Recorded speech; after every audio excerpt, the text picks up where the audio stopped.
ఒకప్పుడు HDFC bank అందరి investors favourite stock. In fact ఇది నిఫ్టీ 50లో హైయెస్ట్ వెయిటేజ్ ని క్యారీ చేస్తుంది 10.2%. లాస్ట్ 5 years లో దీని రిటర్న్స్ చూసుకుంటే literally zero, to be precise negative returns ని డెలివర్ చేసింది.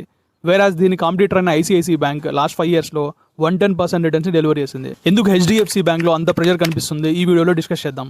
2023లో హెచ్డిఎఫ్సి లిమిటెడ్ అనే ఎన్బిఎఫ్సిని హెచ్డిఎఫ్సి బ్యాంక్ లోకి మర్జ్ చేయడం జరిగింది. మనం ఏదైనా ఒక బ్యాంకింగ్ స్టాక్ ని అనాలిసిస్ చేసేటప్పుడు కొన్ని పారామీటర్స్ ని కన్సిడర్ చేయాలి.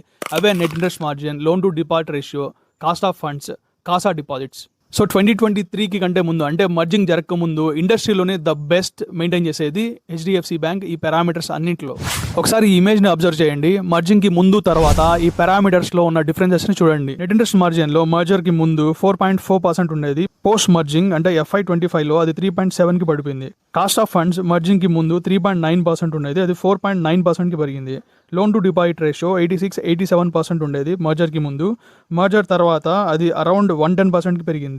అండ్ కాసా డిపాజిట్స్ మర్జర్కి ముందు 43.5% ఉండేది, మర్జర్ తర్వాత 34%కి అయితే పడింది. సో ఈ పారామీటర్స్ తగ్గడానికి మెయిన్ రీజన్ హెచ్డిఎఫ్సి అనే ఎన్బిఎఫ్సిని హెచ్డిఎఫ్సి బ్యాంక్లోకి మర్జ్ చేయడం.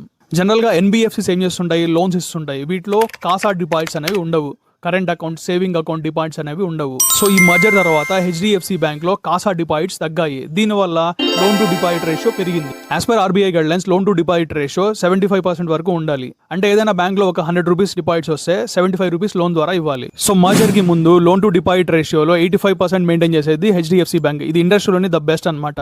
But post merger Kasa deposits అనేవి తగ్గాయి. దీనివల్ల లోన్ టు డిపాజిట్ రేషియో పెరిగింది. సో కాస్ట్ ఆఫ్ ఫండ్స్ పెరిగింది అండ్ నెట్ ఇంట్రెస్ట్ మార్జిన్ పడింది. సో ఈ ఆల్ మెట్రిక్స్ లో వీక్నెస్ కనపడడం వల్ల క్వార్టర్లీ రియల్స్ లో దీని ఎఫెక్ట్ క్లియర్ గా కనిపించింది. సో స్టాక్ అనేది కరెక్ట్ అయింది. అండ్ పెద్ద ప్రైవేట్ బ్యాంక్స్ అయిన ICICI bank and Kotak Mahindra bank యొక్క నెట్ ఇంట్రెస్ట్ మార్జిన్ కానీ లేకపోతే అదర్ పారామీటర్స్ అయిన ప్రాఫిట్స్, వీటిని కంపేర్ చేస్తే హెచ్డిఎఫ్సి బ్యాంక్ తో హెచ్డిఎఫ్సి బ్యాంక్ అంటే ఇవి బెటర్ గా పర్ఫామ్ చేస్తున్నాయి. ICICI and Kotak Mahindra bank తో కంపేర్ చేస్తే ప్రైస్ టు బుక్ రేషియో పరంగా హెచ్డిఎఫ్సి బ్యాంక్ చాలా చీప్ వాల్యుయేషన్ లో దొరుకుతుంది. సో కమింగ్ క్వార్టర్స్ లో హెచ్డిఎఫ్సి బ్యాంక్ ఈ మెట్రిక్స్ అన్నిటిని ఇంప్రూవ్ చేసుకొని మంచి గ్రోత్ గనక చూపించగలిగినట్లయితే దాని ఎఫెక్ట్ అనేది స్టాక్ లో రిఫ్లెక్ట్ అవుతుంది అండ్ స్టాక్ పెరిగే అవకాశం కూడా ఉంటుంది. సో కమింగ్ క్వార్టర్స్ లో హెచ్డిఎఫ్సి బ్యాంక్ రిజల్ట్స్ ని పోస్ట్ చేస్తే ఈ పారామీటర్స్ అన్నింటినీ ఒకసారి అబ్జర్వ్ చేయండి. మరిన్ని ఇంట్రెస్టింగ్ వీడియోస్ కోసం ఛానల్ ని సబ్స్క్రైబ్ చేయండి.